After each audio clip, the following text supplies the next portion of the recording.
السلام علیکم۔ دی سویلین کے پلیٹ فارم سے ابرار رشید آپ کی خدمت میں ایک مرتبہ پھر حاضر ہے، اور میری آپ سے ریکویسٹ ہے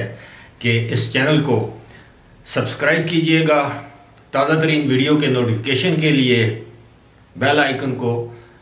ضرور کلک کیجئے گا۔ آپ کا بہت بہت شکریہ۔ کہتے ہیں سیاست ممکنات کا کھیل ہے، لیکن میں سمجھتا ہوں کہ ممکنات کے ساتھ ساتھ سیاست مفادات کا کھیل ہے۔ مفادات کیسے؟ کہ آج اگر آپ کے مفادات ایک سیاسی جماعت کے ساتھ جڑے ہیں تو کل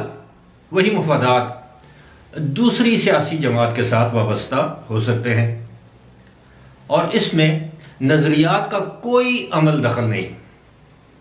اپنی تھوڑی بہت جتنی بھی ہے صحافتی زندگی کے دوران ان آنکھوں نے دیکھا کہ کل کے بدترین سیاسی دشمن مخالف آج کے سیاسی حلیف، اور کل کے سیاسی حلیف آج کے بدترین سیاسی حریف کے طور پر ہمیں نظر آتے ہیں۔ یہی ہماری سیاست ہے، اور اسی طرح کے سیاست دانوں کی وجہ سے ہمارے ملک میں سیاست بدنام بھی ہوئی۔ اس میں کوئی ایک سیاست دان کسی ایک سیاسی جماعت کو مورد الزام نہیں ٹھہرایا جا سکتا۔ میرا خیال ہے شاید ہمارے ملک میں ایک آدھ کوئی جماعت ہوگی، جماعت اسلامی کا میں نام لوں گا، کسی حد تک وہ نظریات کی سیاست کرتی ہے۔ لیکن ایک وقت ایسا بھی تھا کہ جب قاضی حسین احمد مرحوم جب وہ جماعت اسلامی کے امیر تھے، انہوں نے بھی پاور پالیٹکس کا راستہ اختیار کیا اور اپنے بہت سے نظریات کی قربانی دیتے ہوئے الیکشن لڑے۔ اور آپ کو یاد ہوگا کسی زمانے میں یہ نعرہ تھا کہ ظالموں قاضی آ رہا ہے۔ قاضی صاحب نے دھرنے دیے، قاضی صاحب نے احتجاج کیا، قاضی صاحب متحدہ مجلس عمل میں شامل ہوئے، خود بنائی، قاضی صاحب مختلف اتحادوں میں شامل رہے، لیکن بالآخر جماعت اسلامی اب ایک واحد جماعت ہے جس نے اچھا یا برا اپنی ایک سمت کا تعین کر رکھا ہے، اپنے لیے ایک راستہ جو ہے وہ متعین کر رکھا ہے۔ اور بسا اوقات ہم نے دیکھا ہے گزشتہ 3-4 برسوں کے دوران یا اس سے پہلے بھی جماعت اسلامی نے اسمبلی کے اندر یعنی پارلیمنٹ کے اندر اور پارلیمنٹ کے باہر اپنا ایک الگ تشخص برقرار رکھا ہے۔ اب آپ نے تھم نیل پر دیکھ لیا ہوگا کہ کم از کم 2 ایسے وزراء ہیں، اور جن کے بارے میں جسے میں یہ کہہ سکتا ہوں یا آپ کہہ سکتے ہیں فرام ہارسز ماؤتھ، کہ وہ 2 وزراء جو اس وقت موجودہ حکومت کا حصہ ہیں، وفاقی کابینہ کا حصہ ہیں، وہ پر توڑ رہے ہیں کسی دوسری جماعت یا کم از کم 2 دوسری جماعتوں میں جانے کے لیے۔ کافی عرصے سے ان کے خفیہ مذاکرات جاری ہیں، میں ان کے نام نہیں لے سکتا، میری صحافتی اقدار مجھے اس بات کی اجازت نہیں دے سکتی، لیکن میں آپ کو کچھ اشارے دے دیتا ہوں۔ ایک کا تعلق آپ یہ سمجھ لیجئے کہ شمالی پنجاب، بلکہ یوں کہیے کہ خطہ پوٹھوار سے ہے، دوسرے وزیر صاحب کا تعلق جو ہے وہ جنوبی پنجاب سے ہے۔ اور کافی عرصے سے دونوں وزراء نے اپوزیشن کے خلاف کوئی بیان بازی نہیں کی،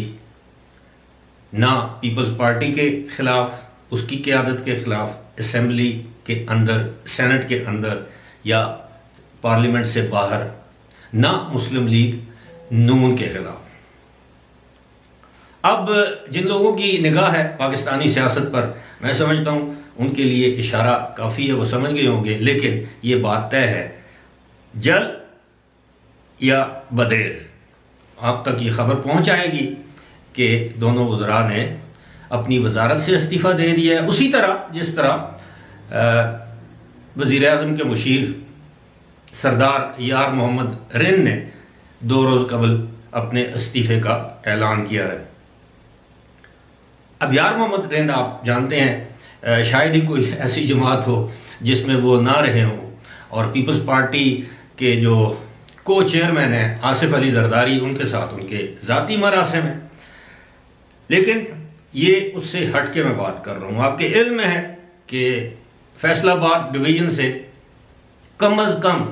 7 ارکان قومی اسمبلی نے نون لیگ کے ہاتھ پر بیعت کرنے کا عندیہ نہیں دیا بلکہ فیصلہ کر لیا ہے۔ تو بات ہو رہی تھی ہماری سیاست کی۔ اب آپ دیکھیے گا کہ جوں عمران خان کی حکومت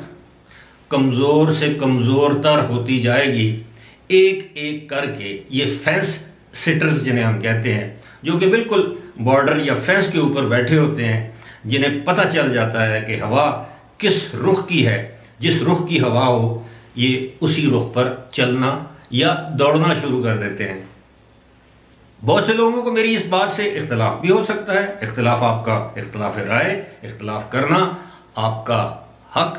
اور میری سر آنکھوں پر، لیکن جو خبر میرے پاس آئی آج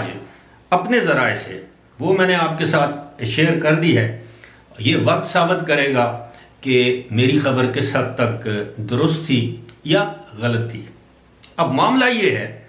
کہ جو جنوبی پنجاب والے صاحب ہیں وہ اپنے ساتھ ساتھ اپنے دیگر جو ان کے رفقائے کار ہیں سیاست میں، جو ان کے ساتھی ہیں، وہ ان کی سودے بازی بھی کرنا چاہتے ہیں، لیکن حالات اب اس نہج پر پہنچ چکے ہیں جہاں اپوزیشن کم از کم یہ سمجھتی ہے کہ اسے بہت سے لوگوں کو اوبلائش کرنے کی ضرورت نہیں ہے، بہت سے لوگوں کا احسان اٹھانے کی قطعاً ضرورت نہیں ہے، ان کے پاس نمبر گیم ہے۔ یہ تو وقت بتائے گا۔ وہ ایک کہاوت ہے کہ کسی نے حجام سے پوچھا کہ میرے سر پر بال کتنے ہیں، تو حجام نے اسے بڑی معصومیت کے ساتھ جواب دیا کہ تھوڑا انتظار کریں، آپ کی گود میں آ جائیں گے، جتنے بھی بال ہیں پھر اس کے بعد آپ گن لیجئے گا، تھوڑے ہیں کہ زیادہ ہیں، ہمیں بھی تھوڑا انتظار کرنا پڑے گا، ممکن ہے ہفتہ، 10 دن، 15 دن، زیادہ سے زیادہ 1 مہینہ، پتہ چل جائے گا کہ حکومت کے پلے کیا رہ گیا ہے اور اپوزیشن کے پاس نمبرز گیم جو ہے وہ کس حد تک ہے۔ کیونکہ سیاست میں، اس طرح کی سیاست میں بلف کرنا جو ہے وہ ایک عام سی بات ہے۔ آپ کبھی کسی کو سیاست میں اپنے کمزور پہلو نہیں بتاتے یا دکھاتے، آپ کی کوشش ہوتی ہے کہ you put up a very brave and victorious face, جس طرح کھلاڑی کرتے ہیں، کرکٹ کا میدان ہو، کوئی بھی ہو، جو کھلاڑی، جو کپتان کسی بھی کھیل کے میدان میں حوصلہ ہار دے تو ظاہر ہے اس کی ٹیم کا ہارنا جو ہے وہ ایک لازمی امر ہو جاتا ہے۔ لیکن اس وقت صورتحال یہ ہے کہ اگر ہم معروضی حالات دیکھیں تو تمام کی تمام جو آپ سمجھ لیں کہ تمام کے تمام اشاریے، انڈیکیٹرز یہ ہیں کہ اس وقت عمران خان کی حکومت اپنے جتنا بھی ان کا 3.5 سال کا دور حکومت تھا، اس کی کم ترین مقبولیت کی نچلی سطح پر ہے۔ یہی وجہ ہے وہ پیکج اناؤنس کر رہے ہیں، یہی وجہ ہے وہ جلسوں سے خطاب کر رہے ہیں، یہی وجہ ہے وہ ان لوگوں کے گھروں پر جا رہے ہیں جن لوگوں سے وہ ہاتھ ملانا گوارا نہیں کرتے تھے، جن کو وہ ڈاکو کہتے تھے، جن کو وہ پاکستان کا سب سے بڑا دہشت گرد یا سب سے بڑی دہشت گرد جماعت کے رہنما کہتے تھے۔ لیکن بات وہی کہ سیاست میں امکانات یا ممکنات کے ساتھ ساتھ مفادات بھی ہوتے ہیں، کبھی کے دن بڑے، کبھی کی راتیں، اور یہ آج کل ہمیں بخوبی نظر آ رہا ہے۔ فی الحال اسی کے ساتھ مجھے دیجیے اجازت، خدا حافظ۔